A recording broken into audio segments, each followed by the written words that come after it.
At the end of June of 2015, I moved into my new house in New Hampshire, and we called a company called Chabot Oil, and we set it up that they would become our home heating oil delivery company. So we had just moved in, and it was June. So they sent someone over to inspect and clean the furnace, and then they sent someone over with an oil truck, and they added 237 gallons of oil. So the oil sat there through the summer, through the fall, and there was nothing out of the ordinary about it.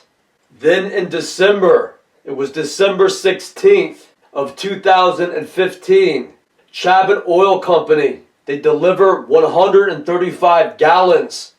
And about a week later, I noticed an odd smell in the basement of my house where my oil tank is. And it smells like a combination of wet concrete, rust, and fertilizer. Then in February, the date was February 2nd of 2016. It was about 2 months later, and Chabot Oil returned, and they added 173 gallons of home heating oil. And the smell got even worse, so that as soon as you opened the basement door, the smell of wet concrete, rust, and fertilizer would just hit you in the face. So around that time, I started getting very weak, and I could only do about half of the exercises that I usually did. So I knew something was wrong when I could barely do 100 push-ups, and all through the summer and fall, I would do 300 or 400 push-ups in a row, and now I could barely do 100. So the smell got so bad that I decided to open up the fuel tank, and I attached a cloth to a rope, and I lowered it into the fuel tank to take a look at what Chabot Oil was filling my fuel tank with. And as you could see, home heating oil is a red liquid. It's not like the oil that you would add into your car. So I began to ask a few questions. I asked a friend, and I also talked to somebody who was a plumber, and I found out that home heating oil is just diesel. It's diesel fuel, which is the fuel that they use to power trucks and is sold at most gas stations. The only difference is that home heating oil companies add a red dye to their diesel fuel. So I began to buy my own diesel fuel to put into the oil tank after the stuff that Chabot Oil had been delivering began to stink up the house with this weird smell and take away all of my energy. And for 5 years now, I've been buying diesel fuel, and it has never smelled that bad. And I've become very familiar with diesel fuel. And this stuff that Chabot Oil was putting in the oil tank smelled nothing like diesel fuel. They had been putting some sort of additive into the fuel that they were dropping off at my house. So the fuel smelled like a combination of fertilizer, rust, and something like kerosene or even turpentine. It was the most potent, disgusting stuff I had ever smelled. So it became pretty obvious as this went on that for some reason the people at Chabot Oil began putting an additive into the diesel fuel that they were delivering to my house. And this additive will produce a vapor that will fill up the basement and then slowly fill up the house. And it will attack your respiratory system and will kill you. So at that point, when I realized that something was wrong, I called up Chabot Oil and I canceled all future deliveries. And I began opening all the windows, trying to air out the house. So I left the heat cranked up to 70 and I left the windows open.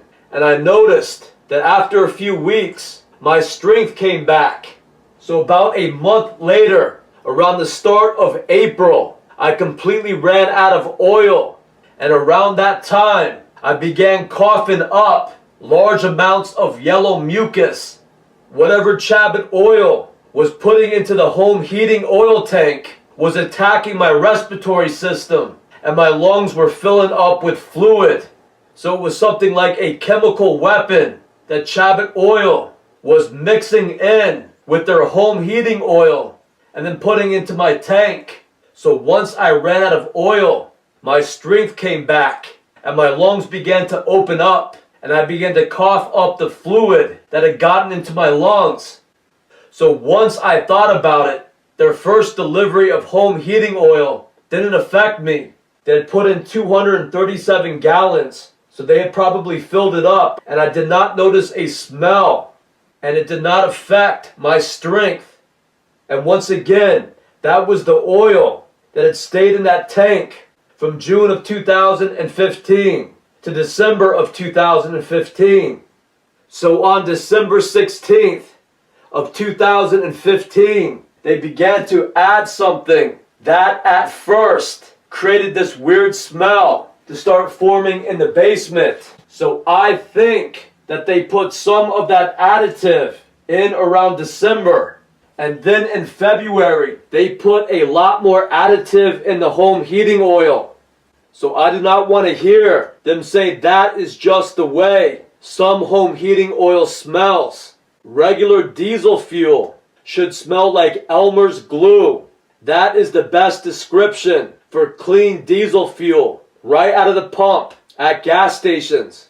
So they obviously had some relatively normal fuel in June, but that changed as the deliveries went on. So if you heat your house with home heating oil, you have a tank like in your basement, and if ever a strange smell develops in your basement, like wet concrete mixed with rust, mixed with fertilizer, it is a very unique smell. You are getting diesel with this additive that attacks your respiratory system. It releases a vapor that will fill up the basement and then slowly fill up the house, and it will attack your respiratory system. So if that happens, I would advise you to get some plastic containers and then start buying and transporting your own fuel. If that is what the oil companies are involved in your area, I would recommend that you go get your own fuel. That's my best advice.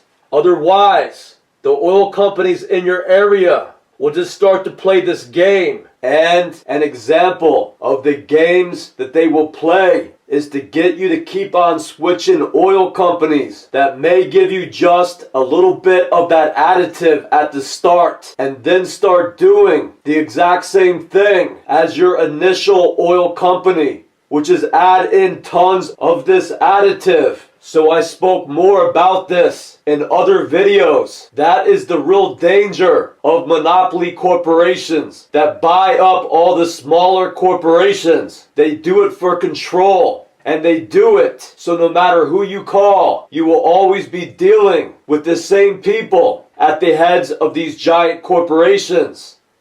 And this is a very dangerous additive, and it exists solely to slowly kill you.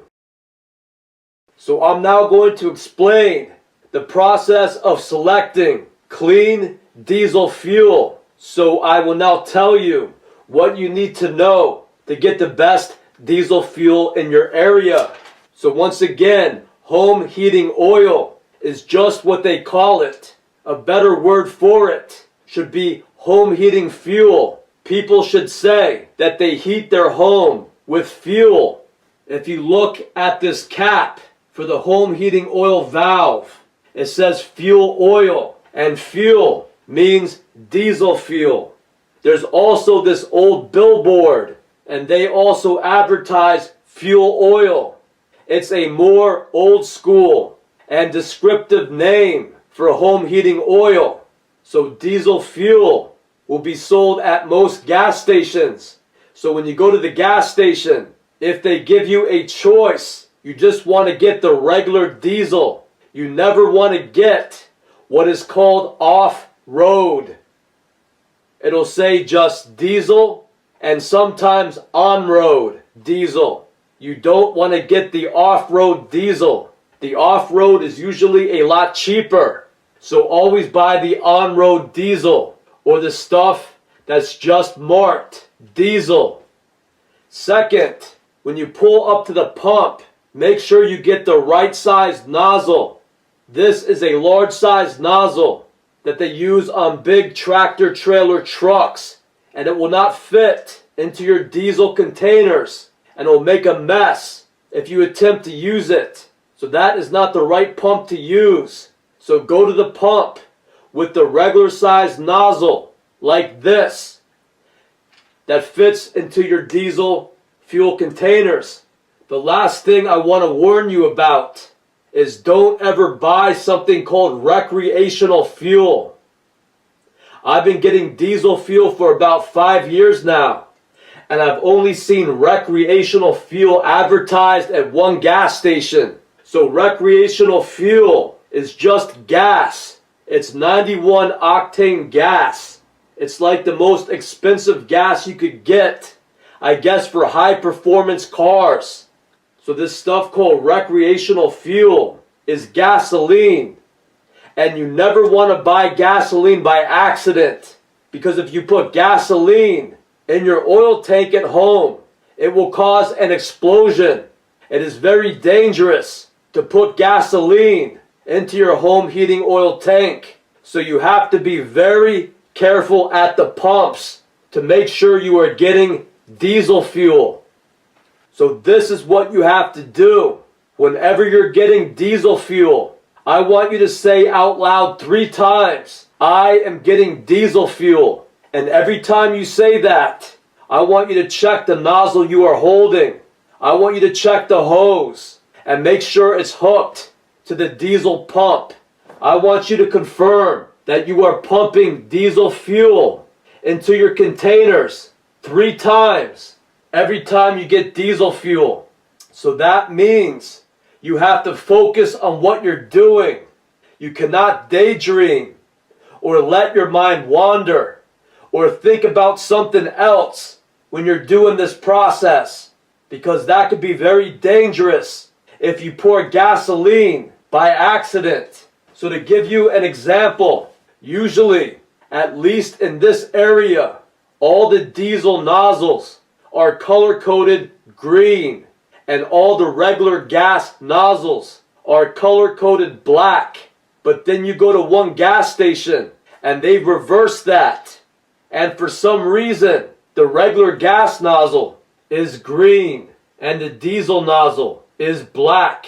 If you're not focusing on what you're doing and you just grab the green nozzle and start pumping it into your containers, you could blow up your house. So the golden rule is to say out loud 3 times, I am getting diesel fuel. And make sure you are using the correct nozzle and you are pumping diesel fuel into your containers.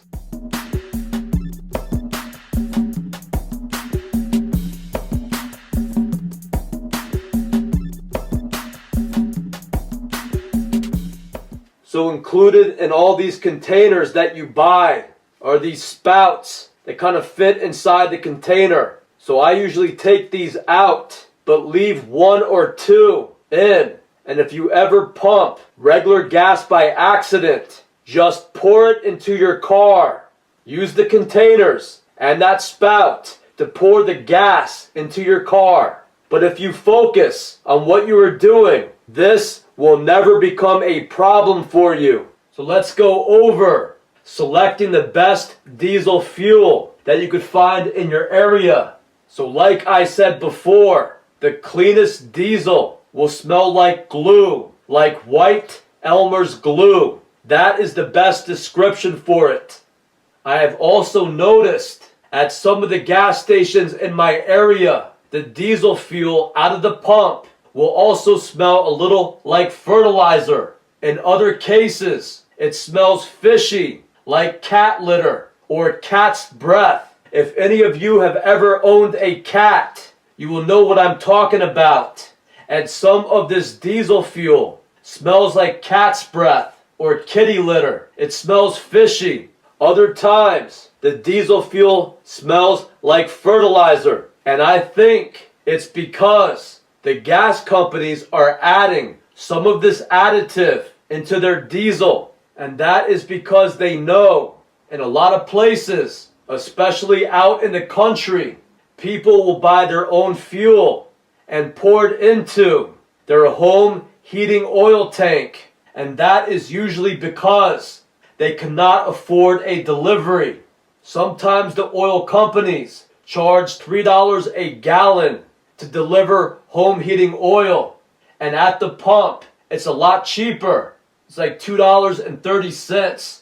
So the people just end up buying their own fuel, transporting it home in containers, and just pouring it in themselves.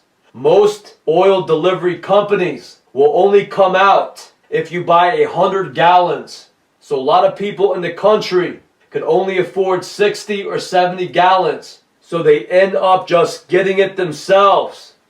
And the gas companies know that. So this is almost the same thing as all these water companies, the city water department, insisting on putting fluoride into the drinking water. They say it's to strengthen your teeth. But as everybody knows, they tell you do not swallow the toothpaste because it's harmful to swallow the toothpaste. Fluoride is not good for you. And that is what your government is pouring into your water. And they're telling you it's to strengthen your teeth.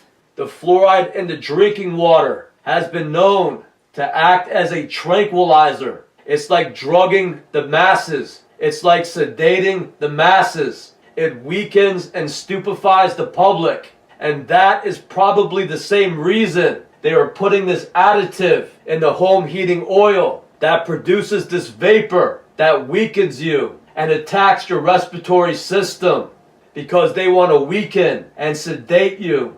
So this is just another soft kill program like fluoride in the drinking water to weaken and sedate the masses.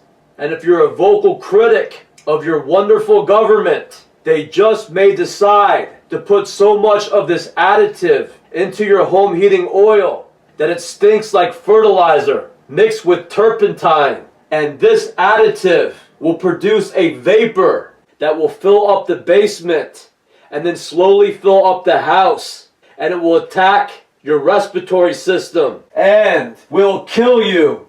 So at some gas stations, they have this stuff in the diesel tanks. And once again, it will smell like fertilizer or like cat's breath. So I went around my area with empty 1/2 gallon ammonia bottles.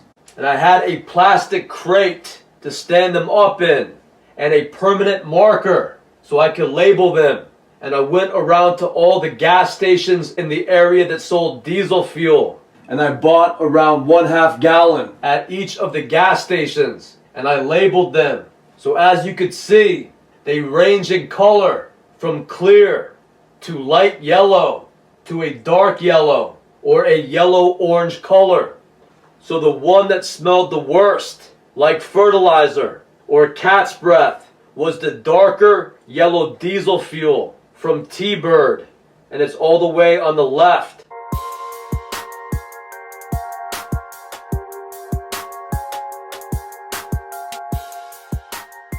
And also the Citgo on Route 10 on left. Those were the worst.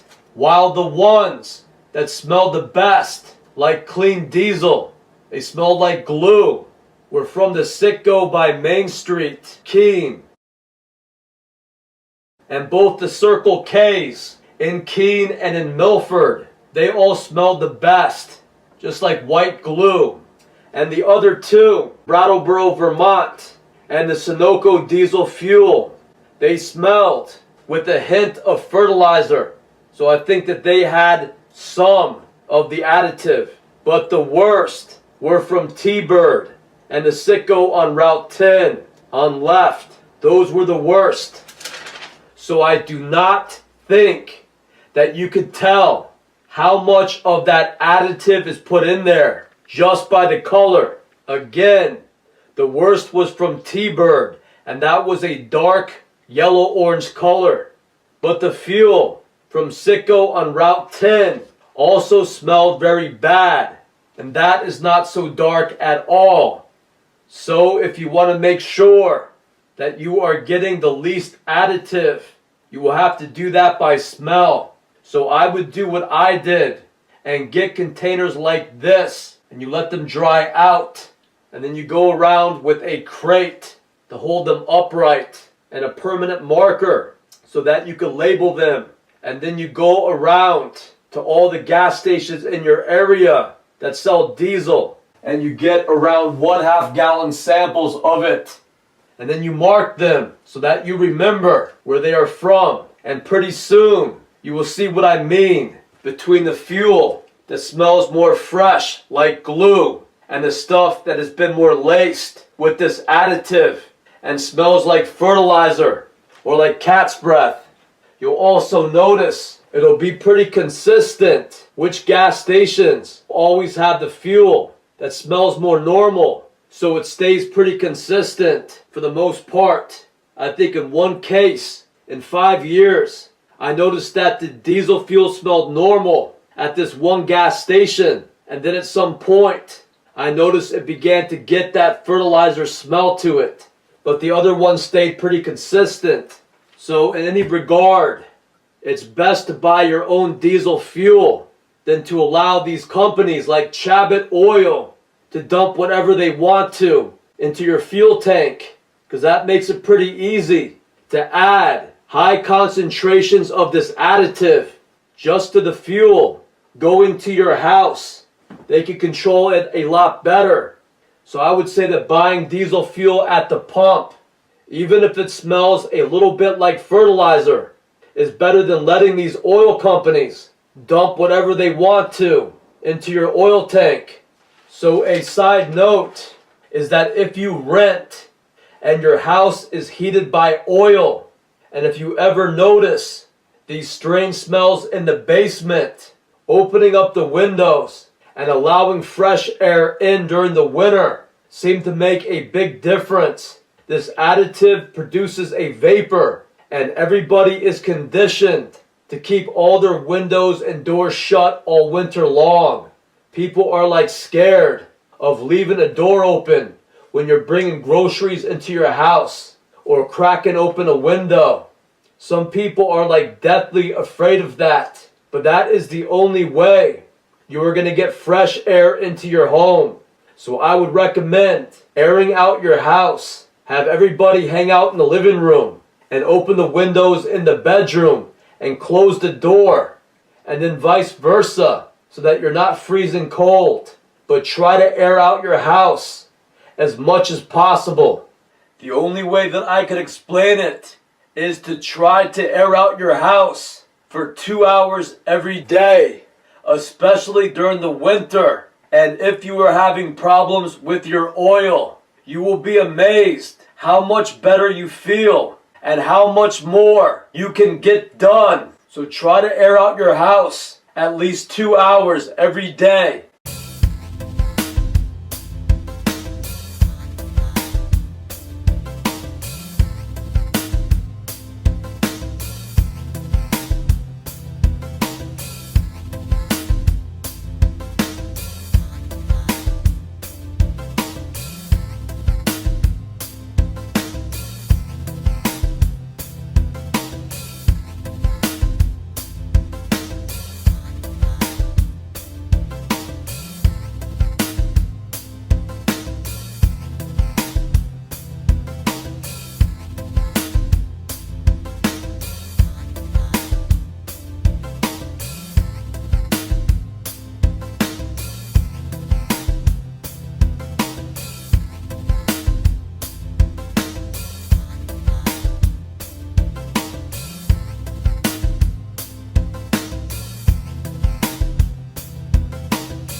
So let's talk about selecting the proper containers to transport fuel in, and then we'll discuss how to transport them safely in your vehicle. First, they used to make fuel containers that were very easy to pour into the fuel valve.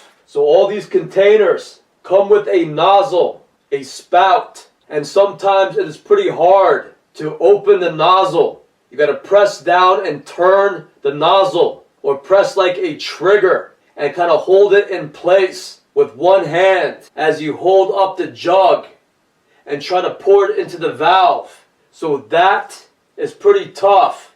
And that was what I did when I first started out. I was a rookie at this, and I just used the spout that came with it.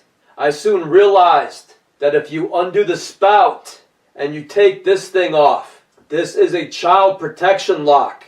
You don't need that. You just take a pair of pliers and you pull that off. And the caps should fit on there tightly and be watertight without those. So just by taking off the cap, I found that it was easiest to pour the containers of fuel into the valve. That was the easiest. The fuel went in like 5 times as fast. So often these spouts get in the way. So these containers were the best. These blue containers had the best design, and they sold them right at Home Depot around 2016. So since then, it seems that they have stopped carrying these, and they've gotten a new design.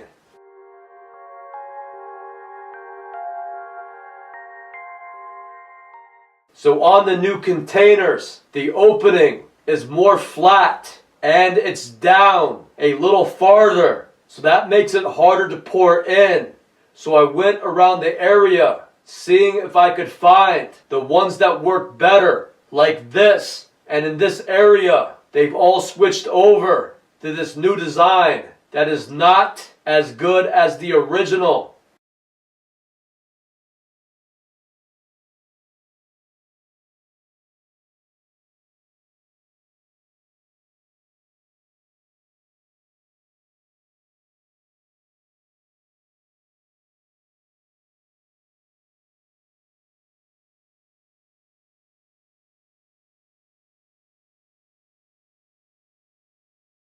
So all I can tell you is to try to locate the ones that look like this. But it appears that these are the only ones available.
But the most important thing to know when transporting these containers is that you do not want to overload your car.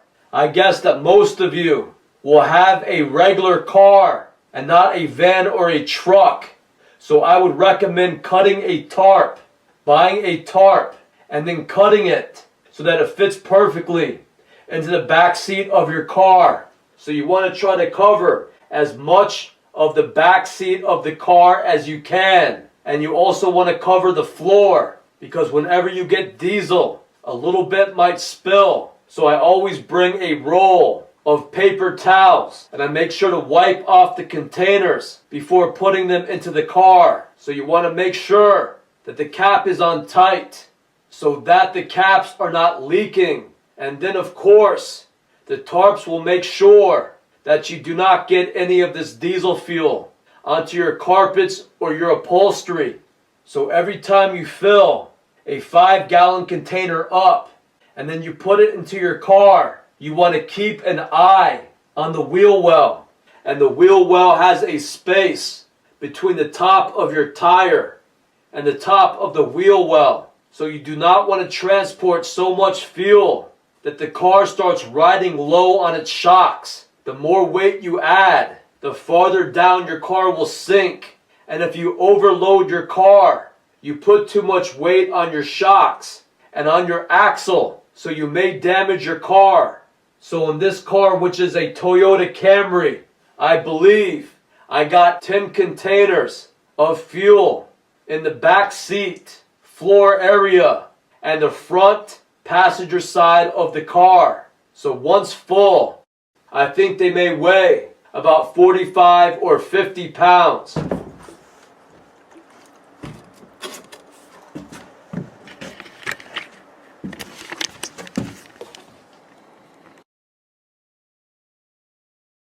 So if your car could hold 3 passengers plus you safely, and each passenger weighs about 150 or 200 pounds, that should tell you how many containers you could fit into your car.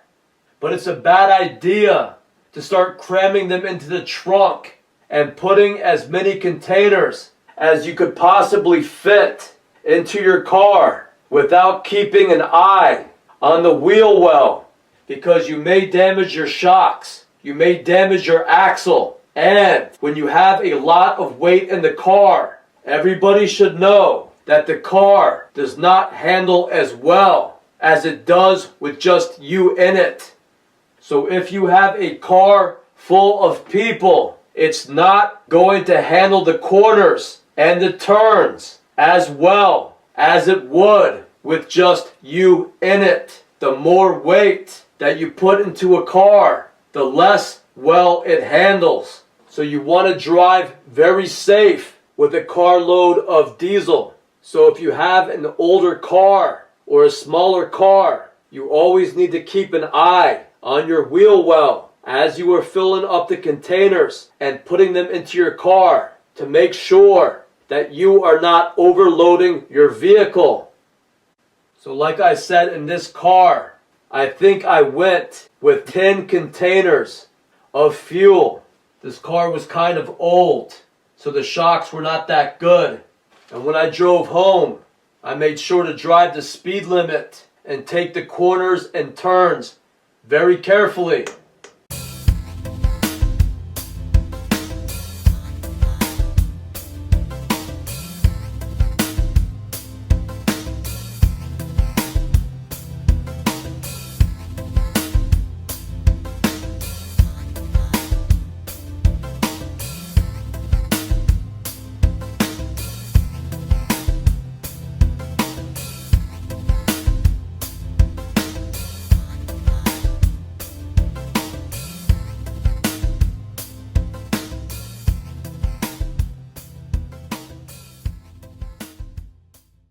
And when I drove home, I made sure to drive the speed limit and take the corners and turns very carefully.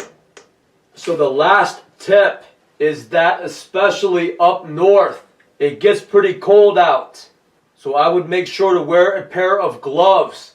So a pair of gloves like this may be good to get. They got insulated rubber gloves that have the rubber on the palm side. So that may be good to use when you're filling up a bunch of containers with diesel fuel. So dress warm and get a pair of gloves like this.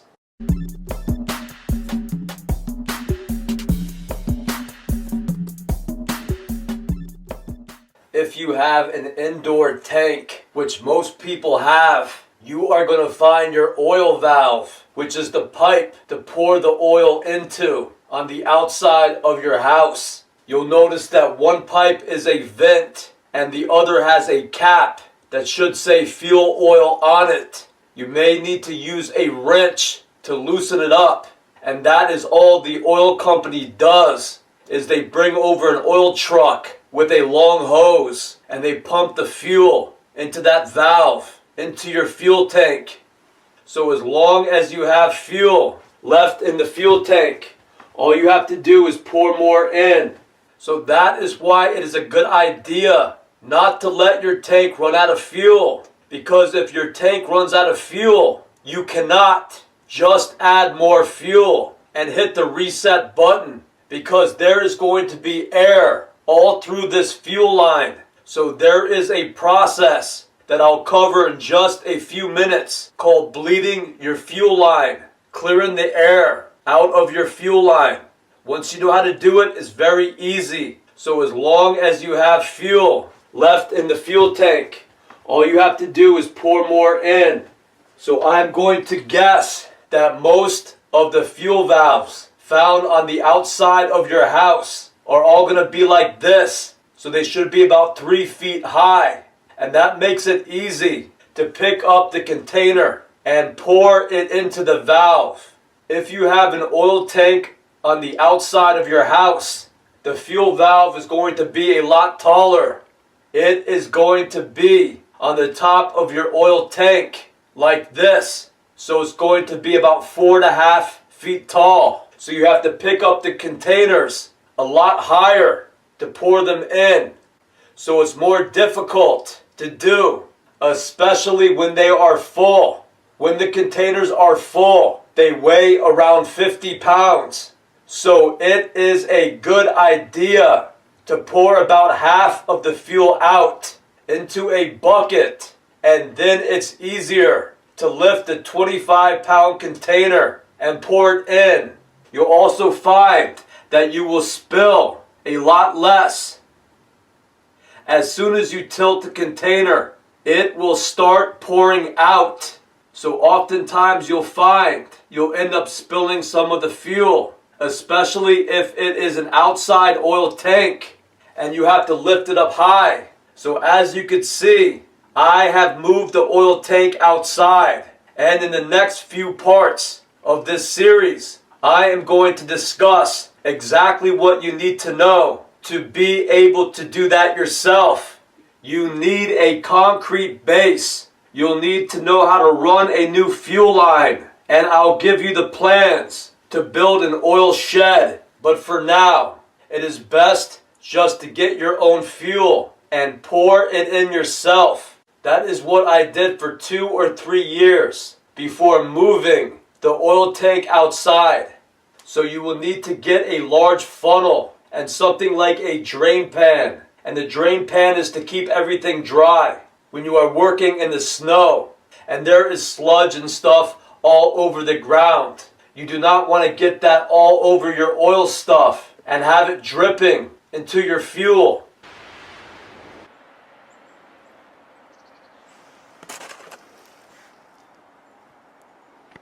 Also, you are going to have to get 2 concrete wall blocks and 4 bricks. They have that stuff at Home Depot, and it should not be more than $5. Then you can make a stand like this, and that way the fuel container can be tilted up, and it's easier to pour the fuel into the container. You could keep your caps in the drain pan, and the large funnel fits in here.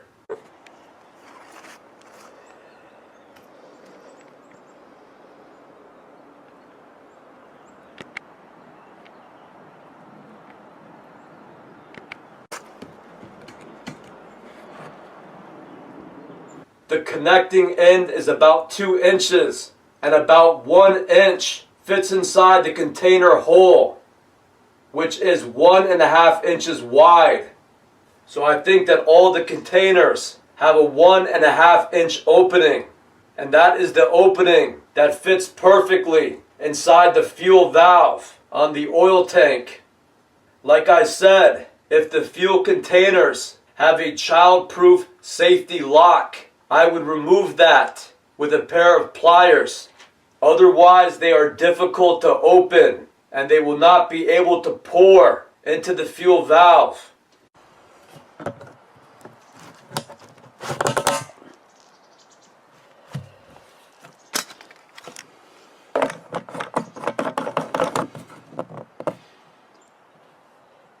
You will also need a bucket. I would get a heavier duty one, not so much a mop bucket, but a bucket that they would sell for construction. They will sell those at most hardware stores. And you will use that bucket to empty out half the fuel in your container. So if you notice, there is a small tarp near the bucket to put the fuel container on, so I do not get it covered with mud and snow. I also have another tarp that all the fuel containers are sitting on, because when you pour these things, you do not want that dripping into your fuel. So try to keep the fuel containers as dry as possible. So I would buy a couple of tarps, one for your car and one for the outside when you're pouring fuel into the tank. So I'm just buying a small size tarp and I'm cutting that into 2 pieces. So you can do that for your car and you can get another tarp for the outside here. So after pouring half of this fuel into this bucket, the fuel container is now half empty and it's going to be a lot easier to pick up. And when I tilt it toward the fuel valve, I am not going to spill any fuel. So you are going to have to turn the fuel container upside down, usually midway, while pouring it into the fuel valve. After a certain point, the container will not empty all the way unless you turn it upside down like this, and then the rest of it should pour into the tank. You'll notice a little bit remaining in the container, but just leave that in there for now. Next, you take the orange bucket that we poured the fuel into, and you pour that into an empty fuel container using the funnel. While you are pouring it into the funnel, you want to try to aim for the small hole inside the funnel. That way, it kind of presses the fuel through the funnel opening, and the funnel will not end up filling up with fuel. So try to aim for the small hole.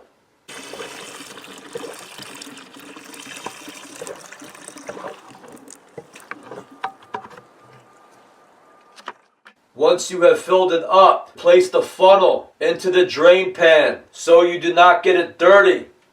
Then pour the red container of diesel fuel into the oil tank, turning it upside down.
So another thing about outdoor oil tanks is that I do not recommend putting it outside and just leaving it outside.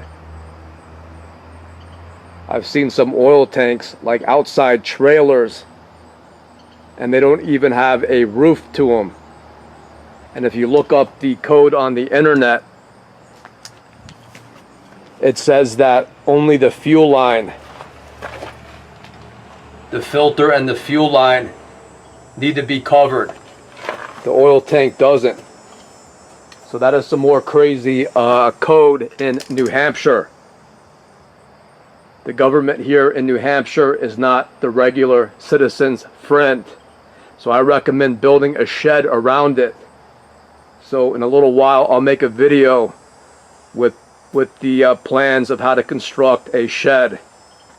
So if you have an outdoor oil tank, even enclosed in a shed, you do not want to use an oil fuel filter.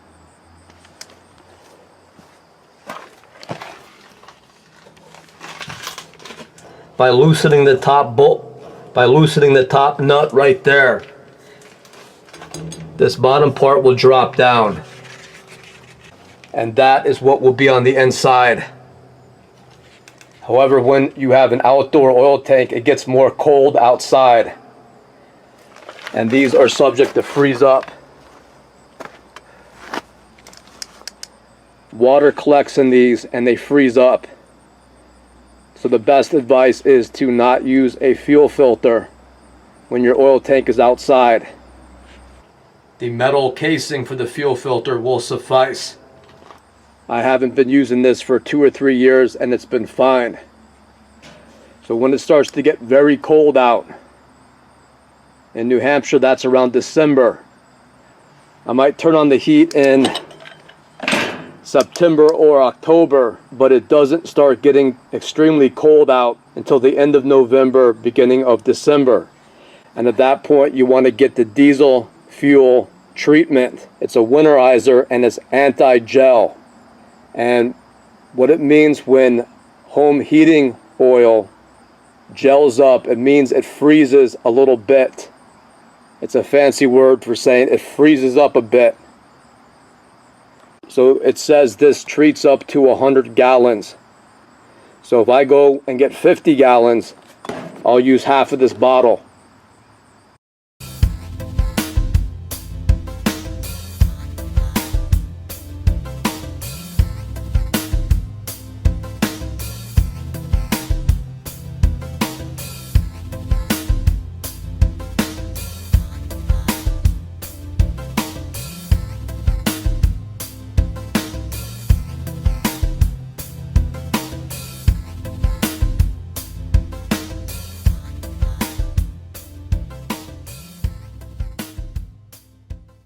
And you start pouring that in when it starts getting cold out.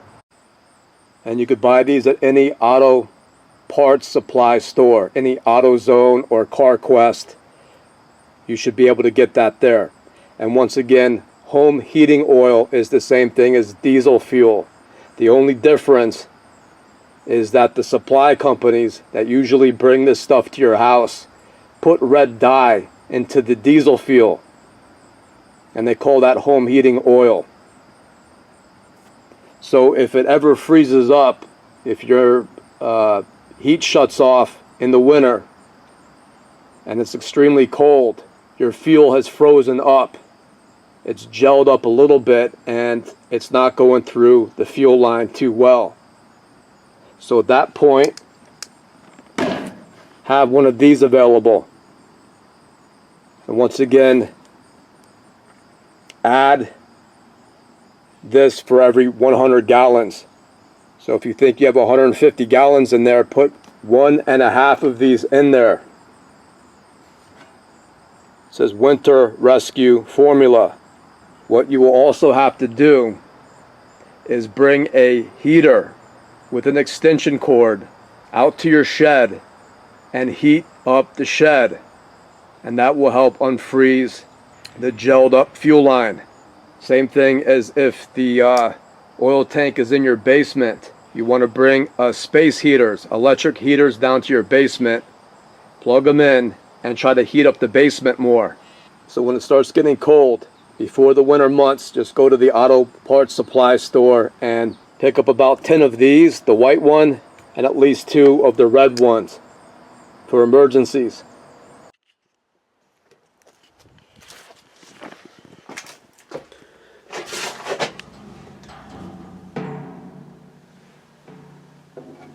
So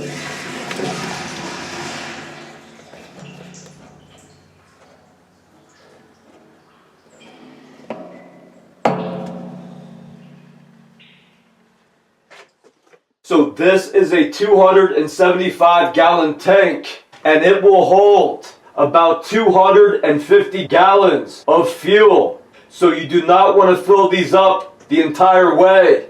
I think most fuel tanks are 275 gallons, but if you have a different size fuel tank, I would leave out 25 gallons of fuel from its full capacity. So you do not want to fill it up all the way. So whatever size tank you have, leave out about 25 gallons from its capacity. When you are done with that, you are going to have diesel fuel at the bottom of all these containers. So if you had planned to go out and get fuel twice that day, I would not waste my time trying to empty every little bit out. I would just clean the outside off with some paper towels and a spray bottle and then put them right back into the car. But when you are done, you are going to want to empty out all of the diesel. As you can see, about 3 or 4 times more gets stuck in the bottom of these new fuel containers. I do not know why they did not stick with the old design. So you empty all the leftover fuel in the bottom of all your containers into the bucket. So you can use something like a dry 1/2 gallon ammonia bottle and a small funnel that fits securely into that ammonia bottle. And you could prop it up using 2 empty oil containers.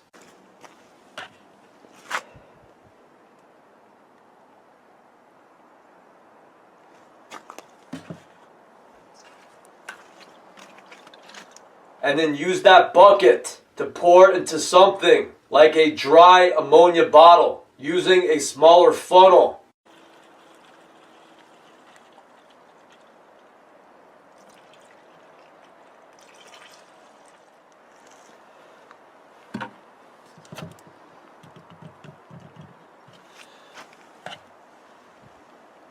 Then you could easily pour that bottle directly into your oil tank. So I am telling you to do this because it seems like a lot of fuel is getting stuck in the bottom of these new and improved containers. If you have 10 of these new containers that do not pour completely out, I would say you will have about 1 gallon of fuel left in the bottom of these new fuel containers. Then you do not want to forget to screw the cap back on to the oil valve and then tighten it a little bit with a wrench.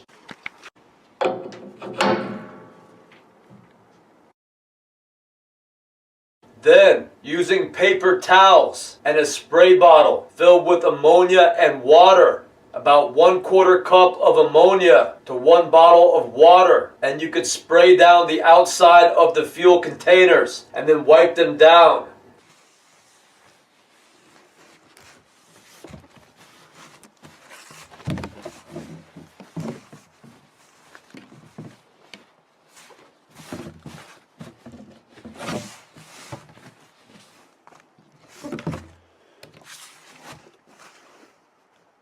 You will also have to spray and wipe down the side of your house and the fuel valve and that pipe because some fuel will splatter. But as long as you use a spray bottle with Windex or ammonia and water and paper towels, you are never going to have a problem.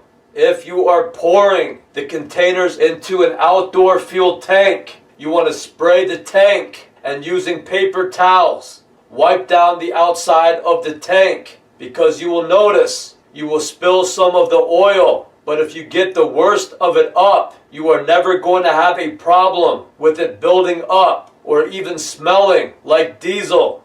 I have always spilled about 1 cup, if not more, of diesel every time I am pouring it into the tank, and it drips down and it goes onto the concrete. But I get the worst of it up on the oil tank and underneath. And when I open the door, I never smell fuel. So it is very safe to do this. And it is now necessary to do this with the oil companies adding this deadly additive into the fuel oil.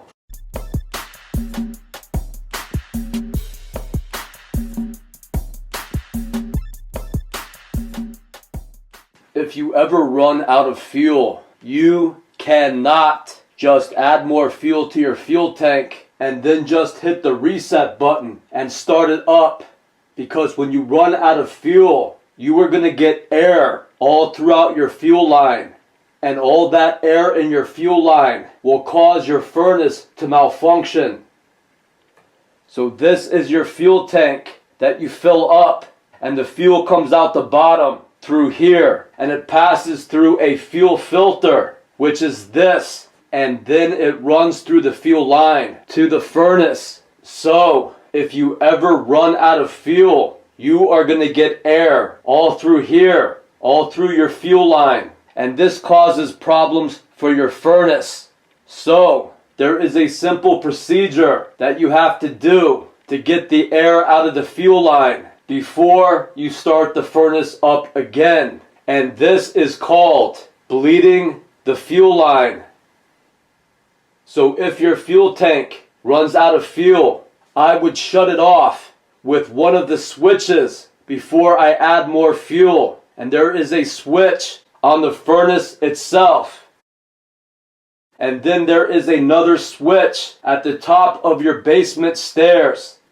If you ever run out of fuel, I would try to get 100 gallons that day, but try to get at least 50 in there before bleeding the fuel line and starting it back up. So after you add more fuel, go to the furnace and turn the switch to off.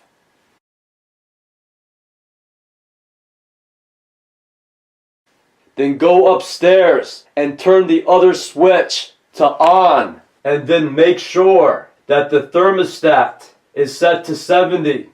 At that point, go back to the furnace and take the cover off of the front of the burner.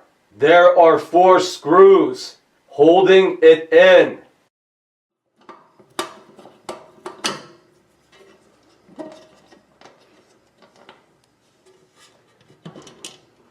Then take the cover off slowly so that you do not damage any of the parts. By taking off the cover, you can see the fuel line running to the fuel pump, which is this. And on the fuel pump, you will see a small nozzle connected to the pump that looks like this. Then you want to put something underneath, like this paint tray. I kind of bend the front legs up like this, and then it lays flat underneath the burner and underneath the fuel pump's nozzle. Then, by loosening the front nut of this nozzle with a wrench, you can open this valve and allow the fuel to pour through the nozzle. So instead of traveling inside the furnace to ignite the flame, the fuel will come through this nozzle.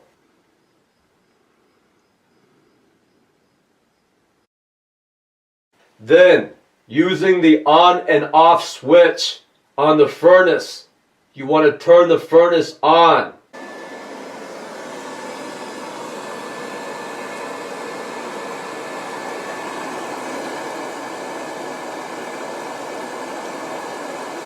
If nothing happens when you flip the switch to on, hit the reset button. That is usually found in the front of the burner right here. It's a large red button. So you will hit the reset button. Then you will hear the fan go on and the furnace will start up, and you'll see the fuel begin to pump out of the fuel pump nozzle into your tray. So you want to fill a regular sized paint tray up about halfway.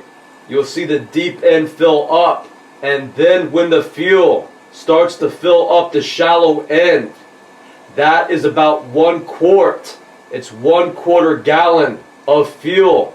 And that should be the right amount to bleed your fuel line. So when you get the paint tray filled about halfway, you then want to turn the furnace off again using the on and off switch on the furnace. And then tighten the nozzle on the fuel pump so no more fuel could get through there.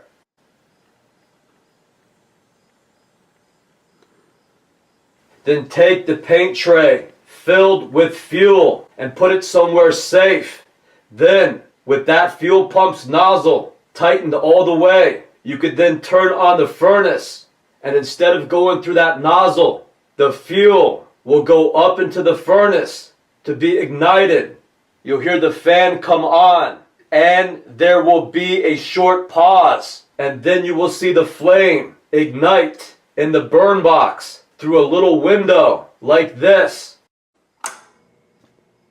Okay, everything's not turning on. So I'm going to go ahead and press the reset button. And then we can look in here. For the flame to be lit.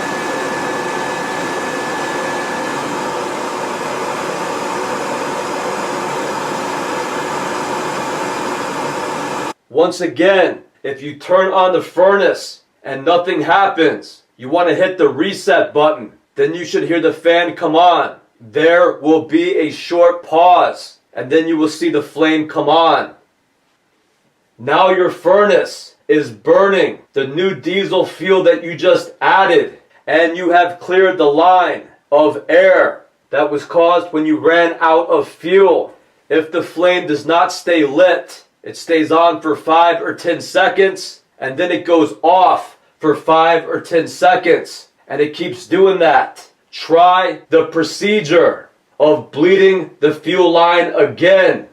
The fuel line on this furnace is about 13 feet, so running 1 quart of fuel to bleed the line is all I need to do for this furnace.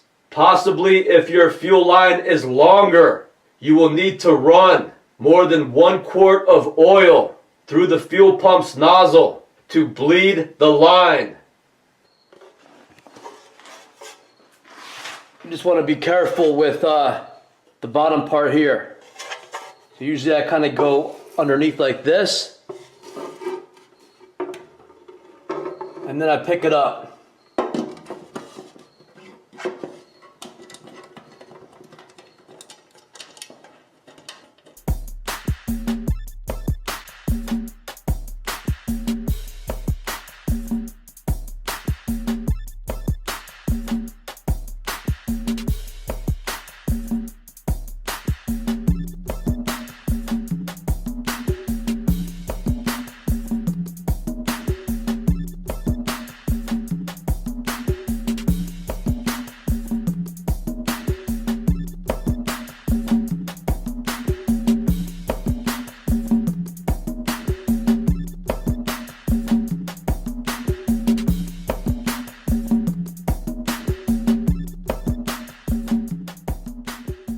Everyone should know how to read the furnace gauge, and that is how you monitor your furnace to make sure that nothing is about to go wrong. A lot of people will ignore this gauge, and then something goes wrong that could have been prevented, and then they have to call the plumber when it all could have been avoided. So everyone should know how to monitor the furnace gauge and not wait for something to go wrong when all they have to do is adjust the furnace a little bit. First, we are going to cover the bottom line in blue. This is the water pressure, and it should not go past 15 pounds per square inch. So it should reach 15 psi after it goes through 1 cycle. And what that means is that it turns on, it heats up the house, and then it turns back off. That is 1 cycle, and it should be at 15 psi at that point when it is hot. The furnace goes on and off through the entire day, so when it turns off, it cools down and it gets to be around 5 to 10 pounds per square inch when it is cold or not running. So the PSI is on the top. It says PSI on the left.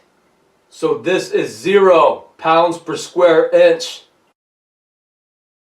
And this is 5 pounds per square inch. This is 10 pounds per square inch. And 15 PSI is halfway between the 10 and the 20. And that is where the arrow is pointing, at 15 PSI. And that is where it should be when it's hot. So let's say you check on the furnace one day and it is a little bit high at around 20 or 25 pounds per square inch.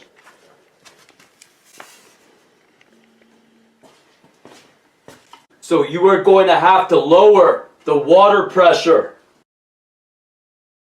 So you will look for a faucet near the expansion tank, and that is this gray cylinder. So this red handled faucet is called a 1/4 turn valve.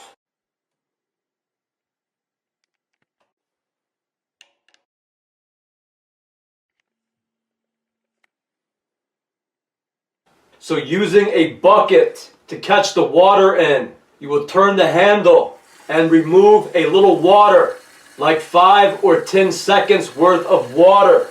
Then look at the water pressure gauge and you will see it drop to 15 PSI.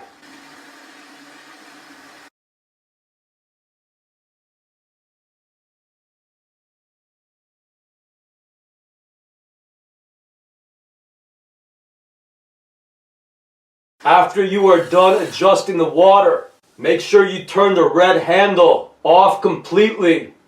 So as you see, the water pressure gauge, its needle, is back between the 10 and 20 PSI, reading 15 PSI, which is where it needs to be.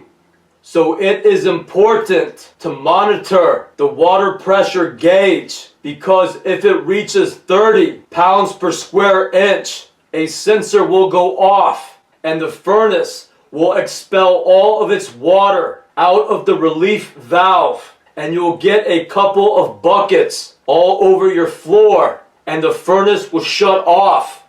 So a lot of people will not know what caused that because they're not monitoring this gauge. So when they see the water all over their floor, they won't know what happened.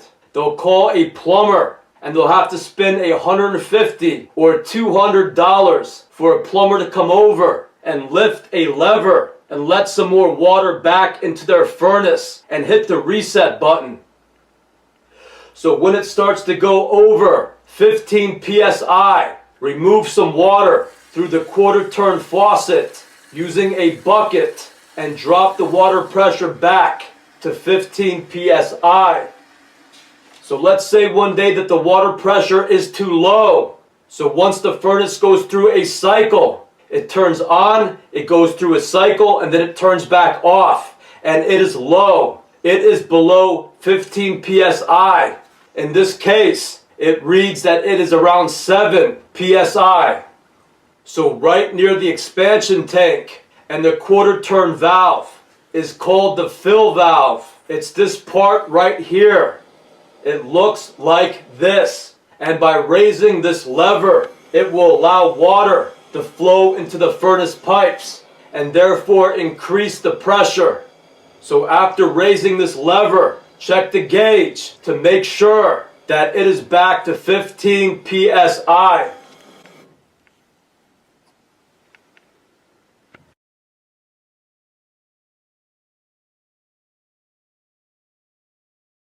So the fill valve looks like this, and it is actually two parts in one component. So it is a fill valve and backflow preventer. So if you constantly have low water pressure and every few days or every day it drops to a lower water pressure, you will probably need a new fill valve and backflow preventer. So I will talk about installing a new one later on. But for now, let's recap. Up by your expansion tank, which is this, will be your quarter turn valve faucet. And next to that will be your fill valve and backflow preventer.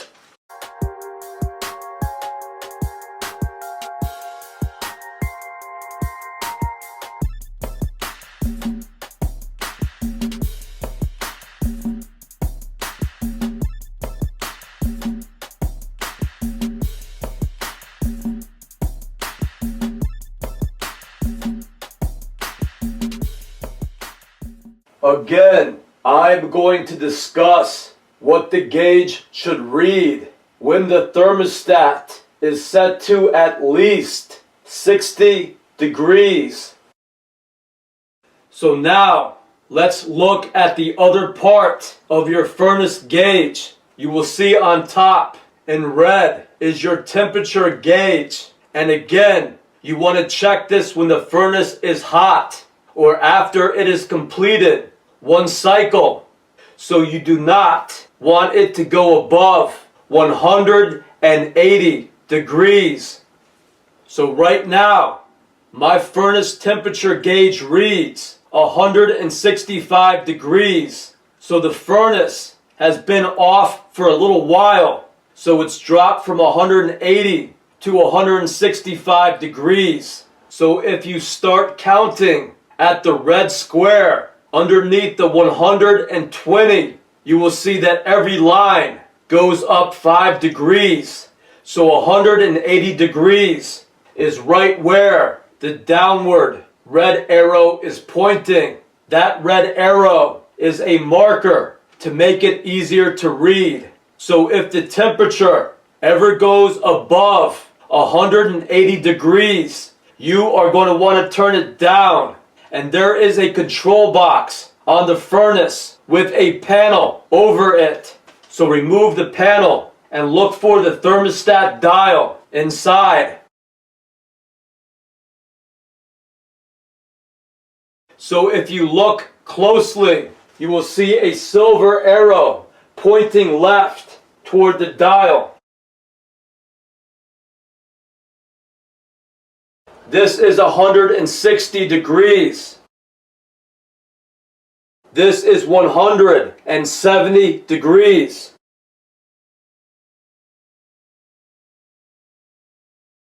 This is 180 degrees.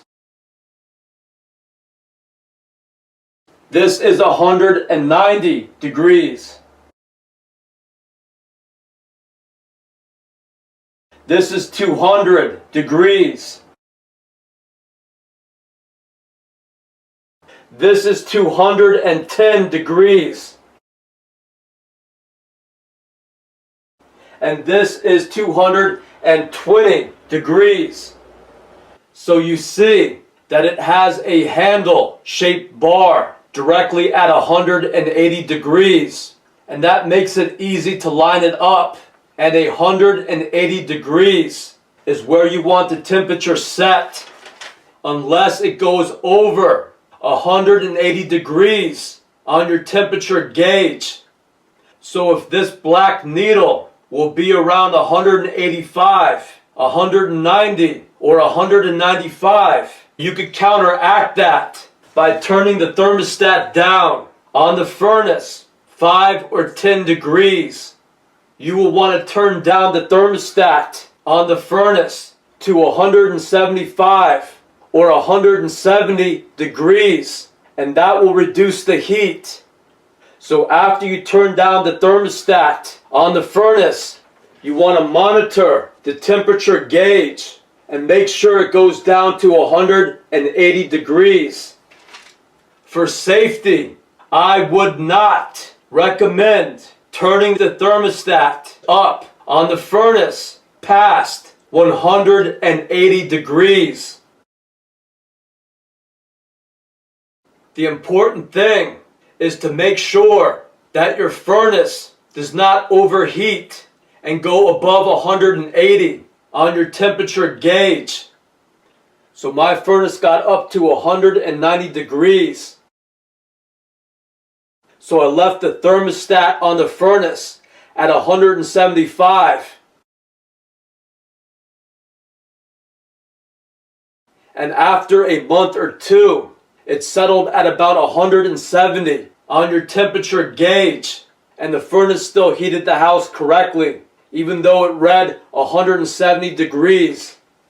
So I would only really be concerned if the temperature gauge goes above 180 degrees. I would do it 5 degrees at a time to 175 and then down to 170 if needed. But I would never turn this thermostat past 180. So as long as your house is heating up, I would not worry about it if the temperature gauge goes down to 170 or something when hot. As long as your house is heating up, the furnace should be working, even if it drops down a little bit. So if it begins to get too low and your house is not heating up, there is something wrong with a part on your furnace. So you are going to have to call a heating and air conditioning company or a plumber and have them take a look. If it falls beneath 180 degrees a little bit, I wouldn't worry about it unless it starts dropping lower and lower down to 165 or 160 or 155 and it is not heating your house correctly. The next part is flushing the pipes. So if you have moved into a new house or you have never flushed the pipes before, I'd recommend doing that because I've asked a few plumbers and plumbing supply companies in this area about flushing the pipes, and they all seem to convince me that no furnace technician ever flushes the pipes, and they have never heard that being done before. And one guy said that you may not want to do that because the furnace pipes may have antifreeze running through them, so you don't want to flush that out. So I guess that some of the plumbers and heating companies in the Keene, New Hampshire area are injecting antifreeze and other chemicals into the furnace pipes, and they may be exactly like the type of chemicals they are adding into the home heating fuel that will cause you and your family some serious health problems. So I would highly recommend flushing the pipes in your furnace if you have moved into a new house or you have never done that before, no matter what the wonderful plumbers and furnace guys in the area may advise you to do. So you only want fresh water in your furnace pipes. So I would recommend flushing out whatever is in there. So when I flushed out the pipes on this furnace, something like muddy water and antifreeze came out. And you don't want muddy water in your furnace pipes. So you first want to turn the furnace off using the on and off switch on the furnace itself.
So then, using the on and off switch on the furnace, turn the furnace back on. And after it goes through one cycle, make sure the water pressure gets up to 15 psi. And the temperature no more than 180 degrees.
Next, if you haven't done this already, walk around your basement and trace all the pipes in the ceiling. So start over by the main water valve, and that is the valve that controls all the water coming into your house. If you turn off this valve, you cut off all the water to your house. So trace the water pipes that lead from the main water valve across the ceiling, and you could see it branch off to the different sinks and bathrooms in your house. You could trace the cold, fresh water pipe as it leads to your water heater, where it heats the water.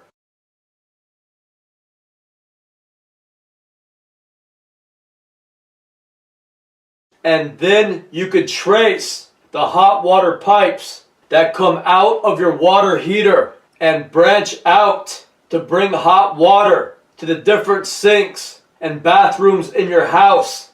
So all these water pipes are going to be different than your furnace pipes that run through all your heaters and heat your house. So next, trace all the pipes leading in and out of your furnace as they form a separate network of water pipes.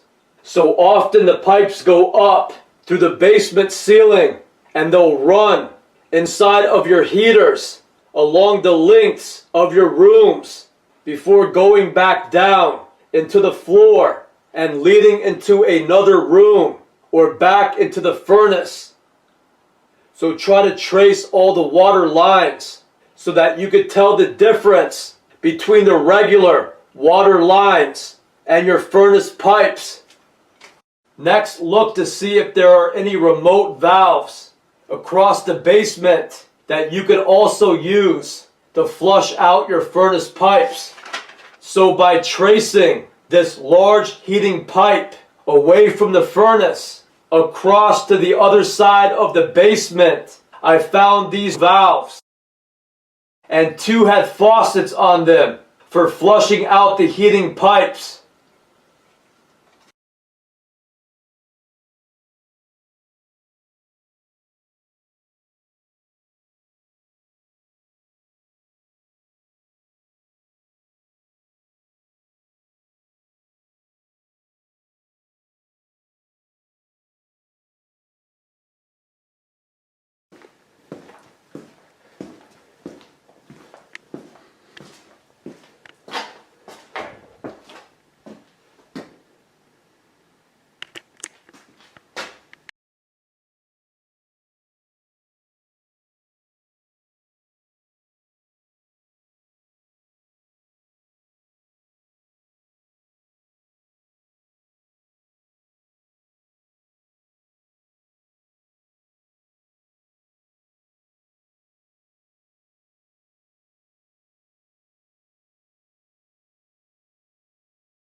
So often when you don't thread a hose onto these faucets, it becomes difficult to do. So use a little WD-40 to grease the threading on the faucets so that you could easily attach the hose. Then dropping one end of your 15-foot hose into a bucket, carefully thread the other end of the hose onto the valve faucet. So when you do this, you want to be careful that you don't pull on these pipes, that you do not pull these out of place or put too much weight on them. So carefully thread the hose onto the water valve's faucet.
So let's discuss antifreeze in your furnace. So I was told by a furnace repair guy that usually furnaces do not need antifreeze unless you have a problem with the pipes freezing on the furnace. So common sense says that if your furnace water is heated to 180 degrees and it gets circulated throughout your house every half hour or so, my guess is that it is not going to freeze. So you do not need to add antifreeze to your furnace water. You just need to use regular water. So thinking about this, since we cannot put antifreeze in our cold and hot water pipes that we use for drinking and everything else, then why would we need to put it into our furnace pipes that is constantly heated and circulated throughout the house day and night? So I lived at one house, and I believe that one of the hot water pipes froze, and it froze sometime during the night. So usually when a pipe freezes, it often does it at night when the temperatures drop. And then when you wake up the next day and you go to one of the sinks, the water does not come out. Sometimes it only affects one sink or one water pipe. So if you have a problem with the regular water pipes freezing, they say to let the water trickle through, especially when it gets really cold out or during the night, and then the pipe will not freeze. So if your pipes freeze, all you have to do is unthaw them. So to unfreeze your pipes, you just need to go down into the basement with a couple of portable heaters, plug them in, and raise the temperature in your basement. I think water freezes at 32 degrees. So you want to try to get the temperature up to around 34, 35 degrees in your basement. So that is all a plumber would do, is bring in a big heater into your basement to unfreeze the pipes. So instead of paying them $150 or $200 to do that, I think portable heaters, portable electric heaters, go anywhere from $30 to $50. So instead of paying a plumber $150 or $200, I would just go get a couple of portable heaters myself in case that ever happens again. And just because a pipe freezes does not mean it's going to burst. It just means that the water froze in the pipe, so it blocks off the line and water cannot get to a certain sink in the house. And again, that usually happens at night when the temperatures drop and nobody is running the sinks or the water lines in the house because they are asleep. But all through the night, your furnace is turning on and off and circulating the water throughout the house. It's heating the water and running the water through all the pipes. So I think those are the last pipes that you should worry about freezing. And I think the plumbers and the plumbing supply managers in this area that tried to convince me recently that nobody ever flushes out their furnace pipes. They've never heard about a plumber ever doing that. They tried to convince me that water stays in there. They said, you leave that water in there. Nobody flushes that water out. It has antifreeze in there anyway. So I think that is a line of crap. And based on my experiences with the home heating oil and my lungs closing up, filling with fluid, and losing 3/4 of my strength due to whatever the oil companies were dumping into my fuel tank. Based on all of that, I think that whatever they put into the furnace pipes before I moved in contained something along those lines as what they were dumping in my fuel tank to almost kill me. So when I flushed the pipes and mud and muddy water and antifreeze and rust pour out of the pipes. I think they are full of it. So I looked up antifreeze on the internet, and it is pretty acidic, and it gets more acidic over time. So that means it becomes corrosive, and that means it eats away at metal. So you do not want to take these people's advice to put antifreeze into the heating pipes, because they might freeze, and just keep whatever's in there and never flush them out, allowing the antifreeze to get more and more acidic and start eating away at your pipes and the valves and all the parts on your furnace. So if you move into a new house, flush the furnace pipes out. And if you've never done that, now is the time to do that. So I only had one experience in my life with a pipe that froze. And it was in a pipe that brings the hot water to the kitchen sink. So that froze one night when it got really cold at a house I used to rent. So that pipe was right in front of the basement door. So I don't know if that had something to do with it, because none of the other pipes froze in that basement besides the one that ran right in front of the basement door. So that might have helped it freeze. That, and nobody was running water through it throughout the night. So I think that would be more of a concern. The regular water pipes freezing before the furnace pipes freeze. And there's no way to add antifreeze to the regular water pipes. So why would you do that with the furnace pipes that constantly stay hot and circulate the water all through the night? Another rumor I heard is that hot water sometimes freezes faster than cold water. So I just put a quarter cup of cold water into a cup, and I put a quarter cup of hot water into the same type of cup, and I put them into the freezer. And the cup with the cold water froze faster, and the whole thing froze, while the cup with the hot water took longer to freeze, and only a tiny bit had frozen after about a half hour. But I'm pretty sure that hot water does not freeze first. Cold water freezes first. So if you ever have a problem with your furnace pipes freezing, I would turn up the regular thermostat on the wall upstairs up to 60 degrees or 62 or 63 degrees at night, especially on the cold nights. If you hear it is supposed to be below freezing, do not turn the thermostat down to 50 or 55 degrees. Have it stay up to 60 or 62, and that way the furnace will turn on more and circulate the water more. And I really doubt that the furnace pipes will freeze. And once again, if you have a problem with any of your pipes freezing, let the water trickle through the faucets on very cold nights. If you have a sink, turn both the hot and the cold valve on, or put it so that it's warm, and turn it on so just a trickle is coming through, and those water pipes will not freeze.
Hey, John, how are you? how Well, hey there. Look at this, a family reunion. Yep. How you doing? How you doing? Excellent.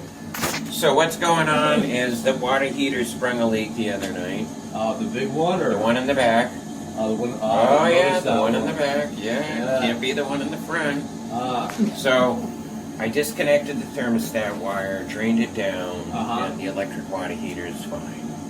good. I'm glad to hear that. So, Yeah, the hot water wasn't quite hot enough. I put a new element in the tempering valve and got 120, almost 121 at the tap, which I think is fine. Yes. good now. Yeah, yeah. I mean, Even for 3 people, it would be fine. yeah, I mean, It would yeah, be good. yeah. I mean, how was it before you turned the heat on? Or Today? switched the boiler over? It No. wasn't hot enough. No. No. Oh, so it never has been hot enough since you've Right, been. right. Yeah, no, let me know, believe me. No, Let me know, okay. yeah. Okay, Yeah. and before you go upstairs,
I thought I could do this myself, but not according to my mom.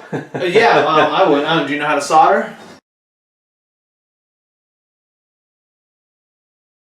A little bit.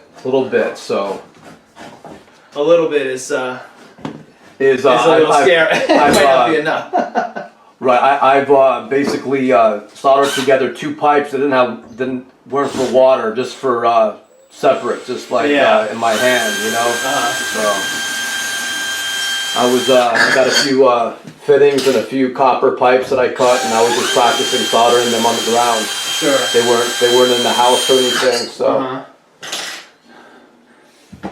Yeah. This probably isn't a job to do yourself, unless you were real comfortable with it all.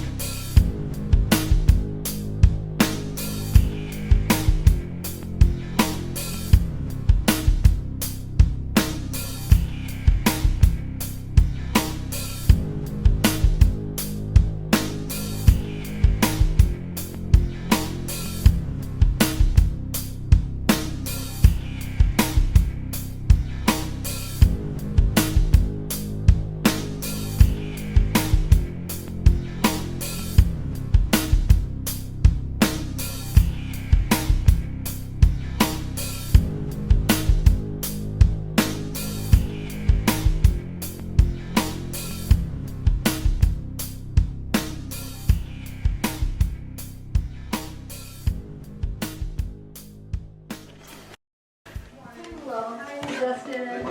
It's fine. I've been here before. Years ago. When Really? I worked for another company. Hey, buddy, how And are it was you? him. I met him before a Yeah, long how time you ago. been? Good, you? Good, thank What you. was your first name again? John. John. Nice to see you. Oh, well, it's good. Yeah, I pulled up and I'm like, oh, I've been here before. I don't remember what I did or just I was looked gonna at say, something what did maybe, you but I do? don't. I don't remember. Yeah, I worked for another plumbing company before I was on my own. Ah, nice to Okay. see Good to you. see ya. You always have cool logos. Oh, cool. The other Well, one that's was on his van. it was Bob Arayas you worked with, Bob, right? yeah. And he had like a guy holding like a cartoon character holding like a Yeah, he had a guy that looked like him, a yeah. pipe or something. Yeah. And we'll look at his. I like this logo better. Is that Oh, you thanks. or? Yeah. Yeah. Look outside, out front. Yeah, that is cool, Justin. So is that your whole fleet look like that or? No, I did have a couple old things. I have that and like an old ice cream truck style. Ah, thing. cool. I used to be a mechanic, so I like to build fun things. Oh, you built that, huh? Yeah, just working on it and tinkering and customize it. Oh, that's not a hearse then. It is a hearse, yeah. Ah. But it's good for holding all your. Yeah, it holds a lot of stuff. Yeah, yeah. Just give me an excuse to drive fun things all day. What's that? Where's the light? It's fine. I got Yeah, it was, I got plenty of flashlights and stuff. It's not a big deal. It was over the sink and the washer, so that's kind of a hazard. It can't fall, so I had to remove it, and put a better one up. What are you doing with this? Justin, Yes, sir. here you go, bud. Oh, sir. Thanks. What are you doing with this? The boiler water here. I was flushing it because the pipes that they installed were producing brown and then black water. It was some residue inside the pipe when they installed the new heaters upstairs. So Where were you getting the black water? Where were you seeing it? when we flushed out the pipe, it was coming out like mud. So I flushed the pipes until it Oh. came out clear. Okay. I mean, it'll get like that over time. The boiler water's dirty, so that's not abnormal. So are you still flushing it now? No, I just forgot to take it down. So Okay. it's clear now. So the Yeah. last one I did it was clear. It'll stay like that for a little while, but it will get dirty. Well, And they- it's separate water from your water going to your faucets. So you Yeah. don't have to think about that either. Let's see. I think because the pressure is so low in the house overall. Yeah. So it's not clogged up. Well, thank you for checking those anyway. I appreciate that. Yeah, this valve I feel like wasn't really turning off. And we We kept that in the middle, and that seemed to have the best effect, not all the way on. Oh, that's for some interesting. reason. Yeah, so I think we should probably swap that valve out then, because when I turned it on off, I was still getting a lot of pressure here too. So there's probably something going on with that then. Now that you say that you had to put it in the middle to get the best, Yeah. because you shouldn't have to do that. Right. So.